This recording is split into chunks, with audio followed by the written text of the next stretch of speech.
Students, गौर coaching centre में आपका बहुत बहुत स्वागत है। आप जुड़ रहे हैं संकल्प सर के साथ। Today we are going to discuss class 10th mathematics and chapter 5 arithmetic progression. In short, it is called AP, and this is lecture number 1, and we are going to discuss the concept of AP. तो student शुरू करते हैं। तो सबसे पहला concept है कि what is an AP. AP है क्या, अरिथमेटिक प्रोग्रेशन होती क्या है। तो AP is a series which have same common difference. तो एक ऐसी सीरीज जिसका कॉमन डिफरेंस सेम होता है उसी को हम क्या कहते हैं, एपी कहते हैं। तो हम एक एग्जांपल ले सकते हैं, जस्ट टेकिंग एग्जांपल। तो हम स्मॉलेस्ट एपी लेते हैं कि सबसे छोटी एपी कौन सी होती है, 1 2 3 4 5 and dash dash dash dash dash. तो आप देखेंगे कि सबके बीच में किसका डिफरेंस है, 1 का, 1 1 एंड 1। तो इसका मतलब इनका कॉमन डिफरेंस सेम है। तो एक सीरीज है, ये कंटिन्यूअस चलती जाएगी और हम नहीं जानते कहाँ खत्म हो रही है, तो हम मान के चलेंगे कि ये इनफाइनाइट है। तो इसका अंत क्या है, ये अनंत है। डेट इज कॉल्ड इनफाइनाइट, अनंत। अनंत मतलब जिसका कोई अंत नहीं है। तो आपको कॉमन डिफरेंस चेक करना है। अगर कॉमन डिफरेंस सेम आ रहा है तो इसका मतलब एपी जस्टिफाइड है। इसका मतलब जो सीरीज है वो एपी में है। एक एग्जांपल लेते हैं 2 4 6 8। तो आप देखेंगे सबके बीच में 2 2 का डिफरेंस है। तो इसका मतलब आगे 10 12 ऐसे चलती जाएगी। 10 20 30 40 आप देखेंगे सबके बीच में 10 10 का डिफरेंस है। तो इसका मतलब ये एपी है। तो स्टूडेंट हम एक एपी लेते हैं 5 10 15 20 25 एंड डैश डैश डैश। तो आप देखेंगे जो 5 है उसको हम फर्स्ट टर्म मानते हैं, जो 10 है उसको सेकंड, आगे जो थर्ड फोर्थ एंड फिफ्थ। तो इस तरीके से हम उसको नंबर दे देते हैं। इसका मतलब जो पहली वाली है वो फर्स्ट टर्म हो जाएगी, सेकंड टर्म, थर्ड वाली थर्ड टर्म, फोर्थ वाली फोर्थ एंड फिफ्थ वाली फिफ्थ, और आगे भी ऐसे चलती रहेगी। और हम मान के चलते हैं कि जो लास्ट टर्म है वो एन टर्म है, nth टर्म है। मतलब इनफाइनाइट टर्म को हम ये मान के चल देते हैं, जो लास्ट टर्म होगी वो nth टर्म होगी। तो हम डिनोट कैसे करते हैं कि हम फर्स्ट टर्म को डिनोट करते हैं A1 से। ये चीज़ें इंपॉर्टेंट है स्टूडेंट, ये कंसेप्ट है आपका अगर आपने ये लेक्चर 1 समझ लिया तो आप आगे एक्सरसाइज बड़ी आसानी से सोल्व कर सकते हैं। तो फर्स्ट टर्म को हम A1 से डिनोट करते हैं, सेकंड को A2 से, थर्ड को A3 से, फोर्थ को A4 से, फिफ्थ को A5 से, और जो लास्ट टर्म है उसको हम AN लिखते हैं। ए ऊपर लिखना है, एन इसके नीचे बेस में लिखना है, ये थोड़ा ध्यान रखना है। साथ में आप AN ऐसे मत लिख देना, ऐसे गलत हो जाएगा, ए और एन। तो ए और 5, तो 5 थोड़ा सा नीचे करना है ताकि ए ऊपर रहे और 4 नीचे रहे, तो A4 ये टर्म है। तो आप टी से भी डिनोट कर सकते हैं, लेकिन आपकी 10th क्लास में इसको ए से ही डिनोट किया है। तो first term A1, second term A2, A3, A4, A5, A6, A7, A10, A20, A100। तो ऐसे चलते चलते लास्ट टर्म क्या हो जाएगी, AN।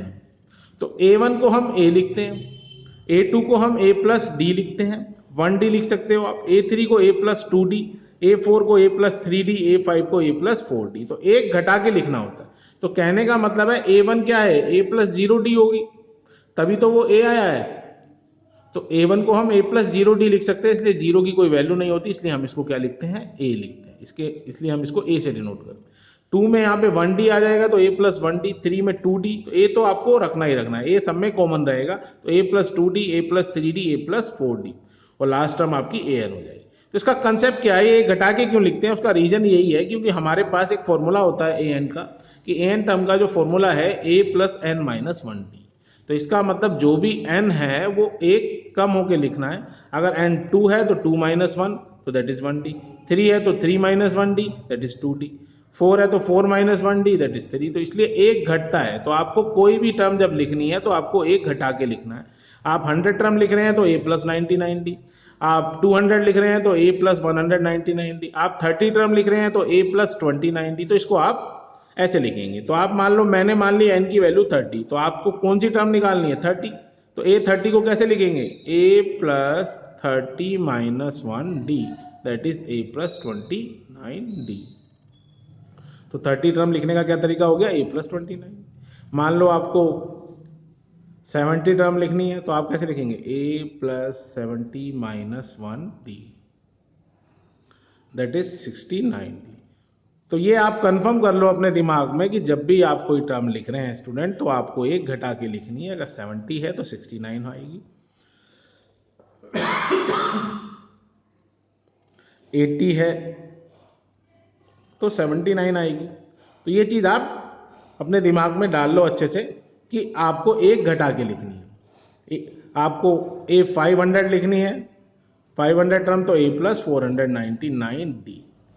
तो स्टूडेंट आई होप आपको ये बात क्लियर हो गई होगी, क्योंकि ए एन का आपको फॉर्मूला याद रखना है, A N is equal to A plus N minus 1D, और एक टर्म आपको घट के आएगी, जो जोन सी भी आप टर्म लिख रहे हैं, 30 लिख रहे हैं तो ए प्लस 29D, 70 लिख रहे हैं तो ए प्लस 69D, 80 लिख रहे हैं तो ए प्लस 79D, 500 टर्म लिख रहे हैं तो ए प्लस 499D। अब बात करते हैं कि ए एन होता क्या है, ए क्या होता है, एन क्या होता है और डी क्या होता है। तो ए एन का मतलब होता है स्टूडेंट लास्ट टर्म। तो हम ये कंसीडर करके चलते हैं कि कोई भी टर्म जो लास्ट टर्म है, या इसको हम अननोन टर्म भी मान सकते हैं, लेकिन यहाँ पे ए एन लास्ट टर्म ही लेनी है आपको, A N is equal to last term. A का मतलब क्या होता है, फर्स्ट टर्म, तो जो सबसे पहली टर्म होगी उसको हम ए कहते हैं। एन का मतलब है नंबर ऑफ टर्म्स, तो कितनी टर्म्स हैं आपके पास एपी में, तो वो नंबर ऑफ टर्म्स को हम एन से डिनोट करेंगे। और डी का मतलब होता है कॉमन डिफरेंस। तो कॉमन डिफरेंस का फॉर्मूला क्या होता है, second term minus first term, तो that is A2। Second term को हम A2 से डिनोट करते हैं, फर्स्ट टर्म को हम A1 से डिनोट करते हैं, तो A2 माइनस A1। अब जरूरी नहीं है हमेशा सेकंड हो, आप इसको थर्ड माइनस सेकंड भी लिख सकते हैं, तो A3 माइनस A2, क्योंकि सबके बीच का डिफरेंस सेम है, लेकिन हमें यूज यही करना है A2 माइनस A1, क्योंकि A3 माइनस A2 का भी डिफरेंस सेम होगा, A4 माइनस A3 का भी डिफरेंस सेम होगा, तो आप कुछ भी यूज कर सकते हैं, लेकिन आपको जनरली फॉर्मूला ये यूज करना है कि सेकंड टर्म में से आपको फर्स्ट टर्म माइनस कर देनी है, तो आपको डी की वैल्यू निकल आएगी। और डी जो है स्टूडेंट वो पॉजिटिव भी हो सकता है और नेगेटिव भी, ये बात आपको ध्यान रखनी है कि कई बार नेगेटिव भी आएगा, तो कंफ्यूज होने की जरूरत नहीं। तो एक बार कंसेप्ट को बिल्कुल दिमाग में अच्छे से डाल लो कि आपको कोई भी एपी दी हुई है, तो आपको क्या करना है, उसमें फर्स्ट टर्म, तो पहली टर्म को फर्स्ट टर्म, नेक्स्ट को सेकंड एंड नेक्स्ट को थर्ड, इस तरीके से आपको कंसीडर करना है। तो फर्स्ट टर्म को ए से डिनोट करना है, ए से डिनोट करना, सेकंड को ए प्लस डी, एक एक घटता जाएगा, third A plus 2D, fourth A plus 3D and fifth को ए प्लस 4D। और लास्ट टर्म ए एन को क्या लिखना है, ए प्लस एन माइनस 1D।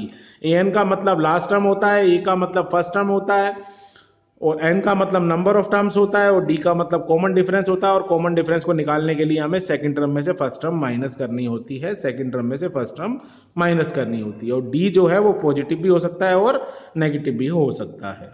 तो स्टूडेंट हम एक बार कंसेप्ट को लेते हैं, फिर दोबारा से। आपके पास एक एपी है 3, 6, 9, 12, तो सपोज मान लो ये आपके पास क्या होगा, ये ए है, ये फर्स्ट टर्म है 3, और डी कैसे निकालेंगे, second term minus first term, तो that is 6 minus 3, that is 3। तो ये आपकी डी की वैल्यू आ जाएगी। अब आपसे वो कहता है कि मान लो ये आपको 4 टर्म दी हुई है, वो कहता है कि आपको ना 10वीं टर्म निकालनी है, A10 निकाल के दिखानी है। तो आप A10 कैसे निकाल लेंगे, A10 को आप कैसे लिख सकते हैं, A प्लस 9D। तो A की जगह क्या लिखेंगे स्टूडेंट 3, और D की जगह क्या लिखेंगे 3। तो 3 प्लस 9 3 जा 27, दैट इज 30। इसका मतलब A10 की वैल्यू कितनी आ जाएगी, 30। तो जो आपकी 10th टर्म होगी वो क्या होगी, 30 होगी। इसको आप खुद भी जस्टिफाई कर सकते हैं कि अगर आपके पास 3 का डिफरेंस है, तो अगर 3 3 2 जा 6, 3 3 जा 9, 3 4 जा 12, तो 10 टर्म जो होगी 3 10 जा 30 होगी। तो आप उसको बार बार काउंट करने की जरूरत नहीं है, आपके पास फॉर्मूला है, आप कोई भी टर्म इससे निकाल सकते हैं। चाहे आपको वो कहे कि इसकी 100 टर्म निकालो, तो ये 100 कैसे निकाल देंगे, A प्लस 99D। ए और डी आपको पता करना है, बस और कुछ नहीं करना। ए की वैल्यू 3 है और डी की वैल्यू भी 3 है, तो 3 प्लस 3 9 जा 27, दैट इज 2, 3 9 जा 27 और 2 29 एंड 7 3 10, दैट इज 300। तो ये आपकी वैल्यू क्या आ जाएगी, 300। तो आप कोई भी एपी ले सकते हैं और उससे आप कोई भी वैल्यू फाइंड आउट कर सकते हैं। सिर्फ आपको ए और डी का कंसेप्ट याद रखना है। ए का मतलब फर्स्ट टर्म, डी का मतलब कॉमन डिफरेंस, और कॉमन डिफरेंस कैसे निकलता है, second term minus first term.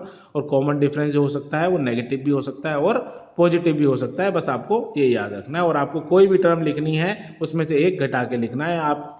आप 80 टर्म लिखना चाहते हैं तो ए प्लस 79D, आप 40 लिखना चाहते हैं तो ए प्लस 39D, आप 11 लिखना चाहते हैं A11 तो A प्लस 10D। तो आपको एक हमेशा माइनस करना है। आप इसको जस्टिफाई भी कर सकते हैं क्योंकि A प्लस 11 माइनस 1 आप ऐसे करके भी लिख सकते हैं, तो बात वही पड़ती है स्टूडेंट। तो आप डायरेक्टली समझ लीजिए कि 11 का मतलब 10D है और A तो आपका लिखना ही लिखना है, और 80 का मतलब 79D। तो स्टूडेंट आशा करता हूँ कि कंसेप्ट समझ आया होगा। कोई गलती हुई तो माफ़ कीजिएगा। Thank you very much.